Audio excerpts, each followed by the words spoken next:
नमस्कार, जय Hind, good morning, good evening, जो कहिए। हमको तो ये नहीं कहना जाए, सुन रहे हैं, ये कह पा रहे हैं कि हम क्या कहें। जो कह ली, जो सुनिए।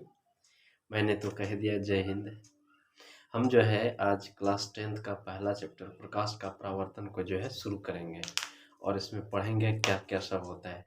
हम शॉर्ट में जो है एक शॉर्ट नोट के आधार पर जो है हम चाहेंगे कि इसको जो है एक सारांश के रूप में हम आगे बढ़ा दें। हो सकता है कि पहला चैप्टर जो है 3-4 पार्ट में 15-20 मिनट या आधा घंटा करके ख़त्म कर देंगे। ऐसे तो क्लास में तो 4 दिन में ख़त्म होता है।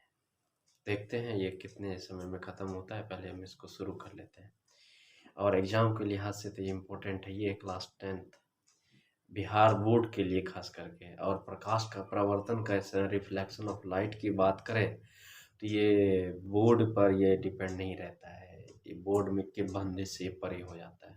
बिहार, यूपी क्या सीबीएसई और एसएससी बोर्ड में भी ये चैप्टर है। वो ये कहें कि उसका कंटेंट थोड़ा सा आगे पीछे होता है, वो कोई बात नहीं। हम सारे को जो है इसी में जो है बयां कर देंगे ताकि आप लोग जो है सारे कवर कर सकते हैं, कोई दिक्कत की बात नहीं है। और ऐसा नहीं है कि एसएससी और सीबीएसई बोर्ड वाले जो है ना आसमान से टपके हैं, इसी धरती पर जन्मे और भारत के ही हैं। तो हम समझते हैं कि वो हिंदी में समझ करके और उसको आसानी से एक्सप्लोर और एनालिसिस करके अपने एग्ज़ाम को जो है कंप्लीट कर सकते हैं और एग्ज़ाम में फर्स्ट रैंक लाने का जज्बा भर सकते हैं। तो हम जो है प्रकाश का परावर्तन रिफ्लेक्शन ऑफ लाइट का बात करेंगे। तो देखिए प्रकाश क्या है। तो प्रकाश सबसे पहले हमें पता है प्रकाश ऊर्जा का एक रूप है। प्रकाश क्या है? ऊर्जा का एक रूप है। तो ऊर्जा का रूप है कहने का मतलब है प्रकाश में ऊर्जा होता है। क्रिस 3 में देखते हैं हम लोग ऋतिक रोशन जो है कैसे एक पौधे, उसके पिताजी कैसे एक पौधे को जो है एनर्जी देता है और पौधा जो है बड़ा हो जाता है। उसी एनर्जी का इस्तेमाल एक दिन वो अपने पापा को जीवित करने के लिए वो करते हैं। ऋतिक रोशन, बात की बात है, कहने का सेंस ये है प्रकाश एक ऊर्जा है, ऊर्जा का रूप है। ठीक है, इतना सा बात। उसके बाद जिसका उपयोग जो है, प्रकाश है तो हम हैं, प्रकाश नहीं है तो हम नहीं है, क्योंकि इसी में अगला चैप्टर आएगा प्रकाशिक यंत्र, जिसमें एक नेत्र भी पढ़ाया जाता है और कैमरा भी, क्योंकि कैमरा मतलब ऑप्टिकल इंस्ट्रूमेंट तो जितने भी होते हैं वो प्रकाश पर ही काम करते हैं। प्रकाश है तो वो काम करेंगे।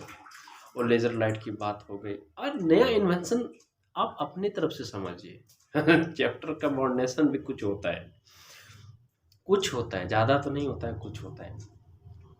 तो आप जो है इसके अंदर का, उसके बाद प्रकाश और उसका स्रोत क्या है। प्रकाश ऊर्जा का रूप है जो कि सीधी रेखा में गमन करती है। और प्रकाश का स्रोत आप समझ सकते हैं, प्रकाश का स्रोत क्या हो गया।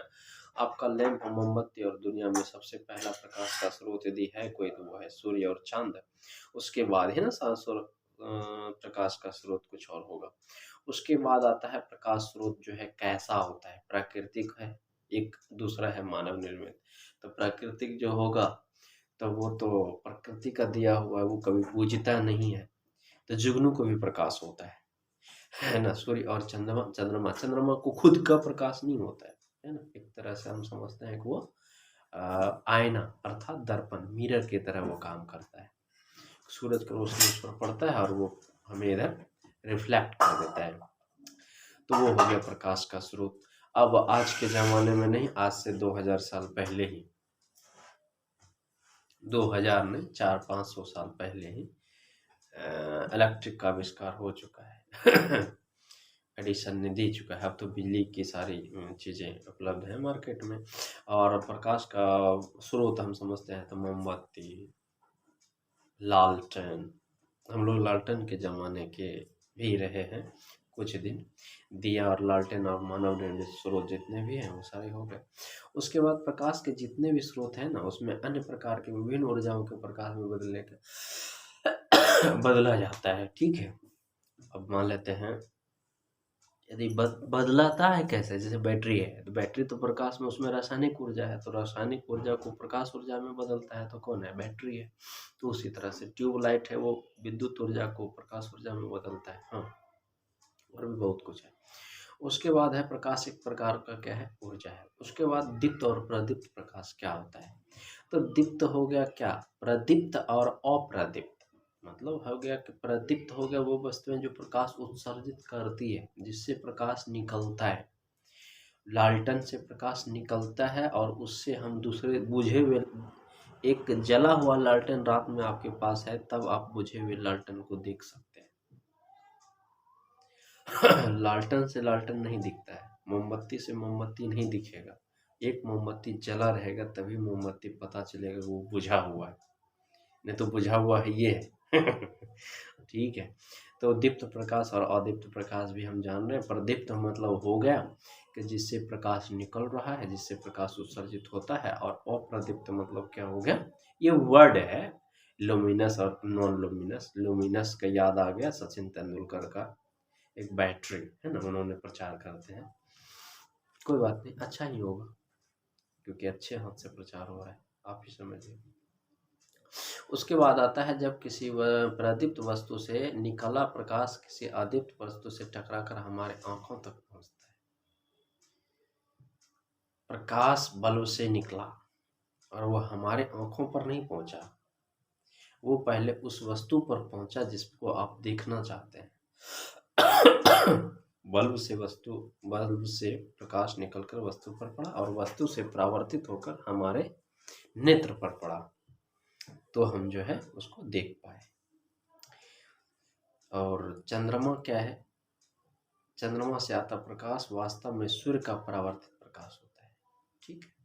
उसके बाद हो गया प्रकाश की किरणें। प्रकाश की किरणें तीन प्रकार की होती है, अभिसारी किरण पुंज, अपसारी किरण पुंज और समांतर किरण पुंज। अपसारी मतलब क्या, डाइवर्जिंग। अभिसारी मतलब क्या, कन्वर्जिंग। और समानांतर का पैरेलल बीम। ठीक है। डाइवर्जिंग बीम, कन्वर्जिंग बीम और पैरेलल बीम। अभिसारी, अपसारी, समांतर। ठीक है। अब अपसारी किरण पुंज मतलब क्या हो गया, डाइवर्जिंग बीम का एग्जांपल हम क्या देंगे, तो डाइवर्जिंग बीम का हम देंगे ट्यूबलाइट और बल्ब। ये डाइवर्जिंग है, मतलब इससे प्रकाश जो है चारों तरफ फैल जाता है। और कन्वर्जिंग में हम अवतल उत्तल अवतल दर्पण को रखते हैं और उत्तल लेंस को रखते हैं कन्वर्जिंग में। और समांतर तो एक मरकरी का कुछ समय के बाद, क्योंकि हम जानते हैं सूरज कैसा है, गोल है, तो उसका किरण कैसा आता है, पैरेलल। तो पैरेलल तो किसी का भी हो सकता है। ठीक है। तो पैरेलल बीम ऑफ लाइट हो गया क्या, वो एक दूसरे से किरण क्या है, एक दूसरे से समानांतर हो जाएंगे। तो वो जो है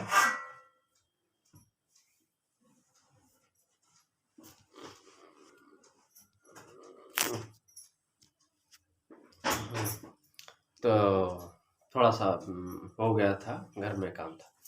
तो हम देख पा रहे हैं कि समांतर किरण पुंज और पैरेलल बीम और कन्वर्जिंग बीम और डाइवर्जिंग बीम, ये तीन तरह के बीम होते हैं और तीनों का मैंने एग्जांपल देख लिया। उसके बाद आता है पारदर्शी, पारभासी और अपारदर्शी, जो कि नाम से स्पष्ट है, जिससे दिखे वो पारभासी, जिससे ना दिखे वो पारभासी, जो थोड़ा थोड़ा दिखे पारदर्शी, पारभासी और पारदर्शी। पारभासी, पारदर्शी और अपारदर्शी नाम से स्पष्ट है। इसमें पारभासी क्या हुआ, थोड़ा थोड़ा दिखेगा। अपारदर्शी क्या है कि नहीं दिखेगा, दिख रहा है नहीं, तो अपारदर्शी हो गया। एक पॉलिथीन हम लाएंगे ऐसे तो उससे दिखेगा। अब तेल लगा हुआ कागज या घिसा हुआ कांच लाएंगे तो वो नहीं दिखेगा, उससे हल्का हल्का दिखेगा। उसके बाद प्रकाश का परावर्तन। प्रकाश का परावर्तन कहने का मतलब क्या होगा कि जिससे प्रकाश जो है टकरा करके दूसरी तरफ निकल जाए, उस प्रकाश का परावर्तन ही तो हमारे आँख के लिए इम्पोर्टेंट रोल निभाता है। जब परावर्तन नहीं होगा तो हमारे आँखों को वो वस्तु नजर नहीं आएगी।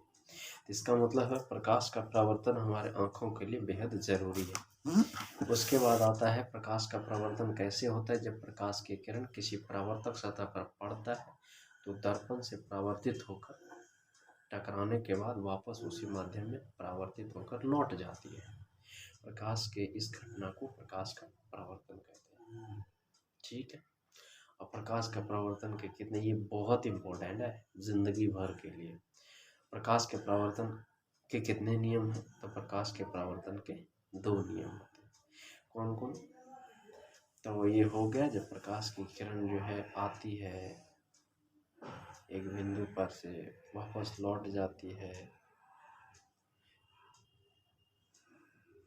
वो तो 3 बिंदु इसमें आता है, एक आया, एक लौटा, और वो पॉइंट जहाँ पर ये आया इंसिडेंट हुआ। तो ये तीनों बिंदु जो है एक ही तल पर होते हैं, तो हम कहते हैं कि ये प्रकाश का परावर्तन का पहला नियम है। उसके बाद प्रकाश के परावर्तन का दूसरा नियम, दूसरा नियम क्या हो गया? प्रकाश के परावर्तन का दूसरा नियम, आपतित किरण परावर्तित किरण का कोण बराबर होता है। ये सिंपल सी बात है, बाकी बात की बात है। अच्छा, अब ये हम कहेंगे कि ये कहाँ कहाँ होता है, किस कंडीशन में होगा। तो तिरछा आपको प्रकाश का किरण ऐसे डालना पड़ेगा तो ऐसे निकलेगा, ठीक है।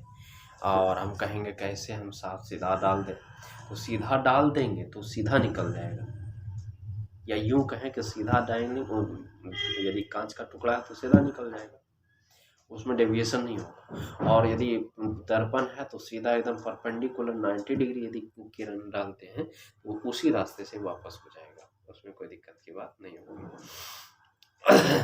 अच्छा, अब आता है समतल दर्पण पर पड़ने वाला प्रकाश के किरण परिवर्तन के बाद पुनः उसी रास्ते पर वापस लौट जाती है, बात की बात है। उसके बाद प्रतिबिंब। प्रतिबिंब क्या होता है, हम इसको पढ़े इसलिए रहे हैं। एक बात हमको लगता है कि क्लास 10th में और 12th में होता तो हर क्लास में कुछ न कुछ बना के दे देता है, वो अलग बात है। बना के देना ही मेन कॉन्सेप्ट पढ़ाई का वही है कि हमारे जीवन को आसान कर दे। तो हम इस प्रकाश का परावर्तन जो चैप्टर पढ़ रहे हैं, तो इससे हमको बहुत कुछ मिलने वाला है, जिसमें एक होता है प्रतिबिंब। और हम मात्र 10th का चैप्टर में प्रतिबिंब बना करके हम चंद्रमा का फोटो लेते आते हैं, है ना। तो हमारे लाइफ को कितना आसान कर दिया ये, तो अच्छी है बात है। तो हम इसमें प्रतिबिंब करेंगे, तो प्रतिबिंब में क्या होता है कि हम इसमें जो है 2 किरण को जो है काउंट करते हैं, एक तरह से उसको गिनती में लेते हैं, ठीक है।